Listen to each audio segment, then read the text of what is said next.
ақыл білім үйреткен аман болсын аға жем, тербеткен мейіріммен жүзге жетсін жасыңыз, ағармасын шашыңыз. Бізге берген тәрбие, махаббат және қолдауларыңыз үшін басымызды иіп алғыс айтамыз. Ғұмыр мықты, денсаулық, баянды бақыт тілейміз. Алғыс сізге, анашым, бар жақсыны бересіз, мейіріммен аялап мені жақсы көресіз.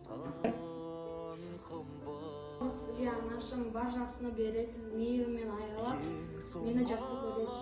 Мен атама үлкен алғыс айтамын. Сіздерге мықты денсаулық және бар жақсылықты тілеймін.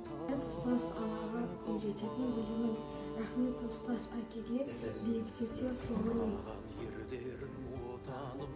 Болмасын жәнәке, тынысыңыз, тасы берсін әманды ырысыңыз, немеренің келінін сәлем етіп, шөберенің қолынан су ішіңіз. Менің және басқа ата-аналарды алғыс күнімен құттықтаймын. Ена балама алғыс білдірем, мені мұргияды еңбегіңіз үшін, осы қамқорлыққа мені әрқашанда қолдау берген үшін рахмет айтамын. Мен өзім ата-анамды құттықтаймын. Алғыс айтам жүректен, аман болшы әрдайым, күлдей нәзік тірліктен. Алғыс сізге, анашым, бар жақсыны бересіз, мейіріммен аялап мені жақсы көресіз. Алғыс айтам мың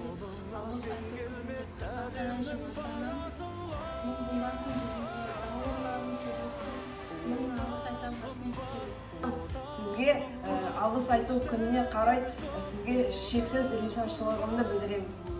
Анашым мені аялап өскеніңіз үшін алғыс тілеймін. Анашым мені дүниеге келгеніңіз үшін алғыс тілеймін. Анашым, сен маған барлық істеген үшін рахмет айтамын.